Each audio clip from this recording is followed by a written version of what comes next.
I thought they did really good. I mean, Randy, you definitely could see the power off the edge, being able to set the edge. Had a couple really good pass rush moves.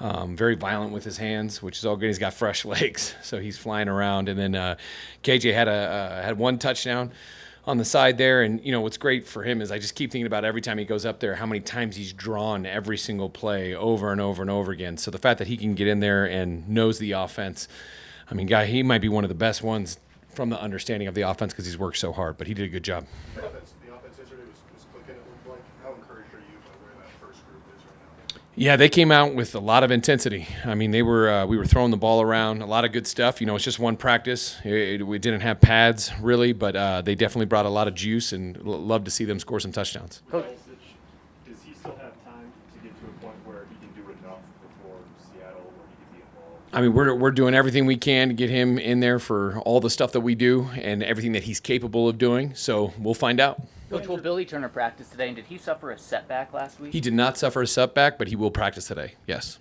Coach, how do you factor in the right amount of conditioning the ones will need for the fourth quarter of a game when you can't really simulate it any other way? We try to amp up the reps throughout practice. So, they go different kinds of reps as we build on the training camp. So they've gotten up to, almost 10 reps at times through the 2 minute. That's why we like to do 2 minutes so much. And we throw, all kinds of different drills in there to get them a large amount of reps so you can continue to do that. Plus, Lauren does a great job with those guys. We have a couple Green Day workouts for them, which have been really good. Do you have confidence they'll be up to Yes. for that fourth quarter right at the beginning of the week? Or Yes. at the beginning of the season? That's Yes. a couple games in. All right. Yes. I mean, hey, it's one of those things. I mean, football in the end is all about the conditioning of the actual game.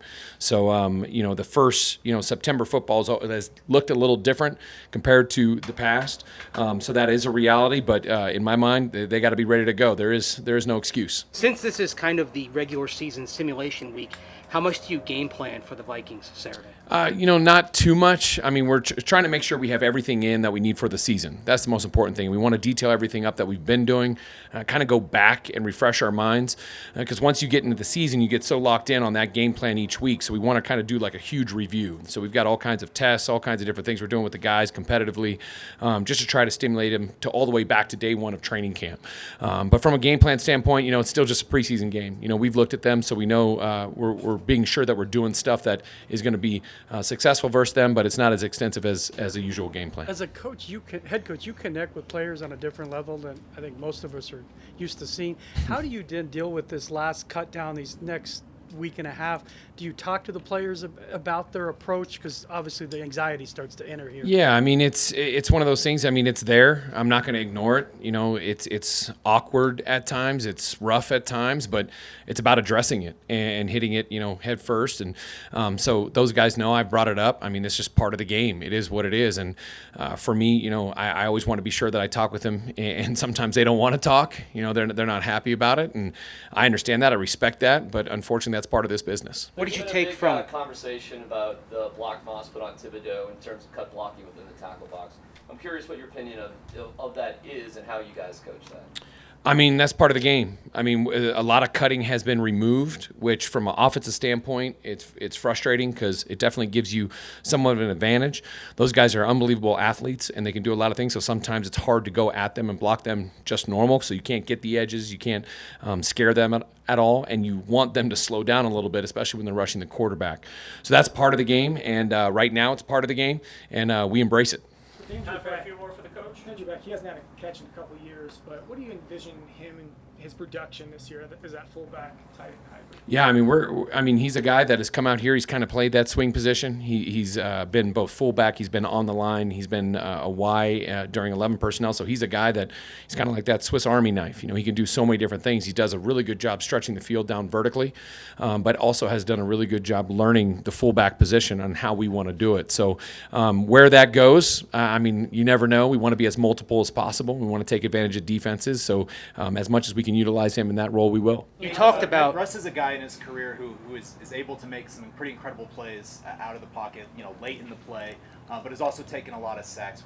As the conversations with you guys have evolved, where do you see the balance there of wanting to not prohibit what he does so well, but also want to protect him maybe better than he has in past years? You know, for us, we talk about the intention of the play, what we're trying to accomplish, and what we're trying to attack and why, so that he knows when to throw to that number one or progress on to two.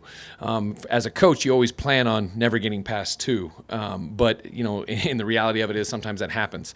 The idea is to limit those as much as possible. You know, we don't ever want him to get touched. I think up to this point, the past 2 games, I think we gave up 1 sack, and it was that last play of the game versus Buffalo. So the line has done a good job. The quarterbacks have done a good job getting the ball out, and we want that to carry over for Russell. So, I mean, we want to get that ball out. We want to understand the intention. We want to protect him. And then we want him to do what he does when it breaks down. But if it doesn't break down that way, we want the ball out. You talked about how Has he embraced Last one, we'll do Jeff and then Andrew. Has he embraced that with you? I mean, he's played a certain way for a long time. Yeah, I think, I mean, up to this point, he's been great. I mean, yesterday you saw him get the ball out a lot. I mean, he scrambled a couple times because that is realistic. I think that it's just one of those things. I don't think that he wants to live in that world. I mean, I don't think anybody does. You know, we want him to play 10 years here, 12 years, 15 years. And the way you do that is by extending it by running the ball and protecting the quarterback. Those are the 2 most important things, and I think that he understands that and sees that. And, you know, throughout my past, that has always been part of the West Coast philosophy, is to be able to be efficient and understanding of the play that you're calling. And he's doing up to this point, he's been doing a great job. So we'll find out when we get to live action. Last one, Andrew Mason. last week you talked about Damari and Faion Hicks and how they've come along. What did you see from them Saturday, and what do you want to see from them I just coming want to Saturday? see them take their shots. I mean, you know, whenever you have those opportunities and you're out there, I mean, this game is awesome, and you never want them to have to overthink things. You never want them to have to go out there and thinking too much. You want them to go play football and do what they do. And not necessarily that they didn't do that. I just think that there were some opportunities there at times that they could have definitely fired off, and whether it be challenging somebody or going up and making an aggressive tackle, I think all those things. And those guys, you know, they're rookies. And, you know, there's a lot to learn. All of a sudden, you got Stephon Diggs in front of you. It's a little different than some of the other people they've gone against. So for them, it's just getting that confidence. I mean, we have confidence in them. They've grown, and it's a new system, so there are going to be growing pains. But for them, hey, just be confident, go out there and take your shots. Thank you very much, Thanks. Coach. All right, y'all.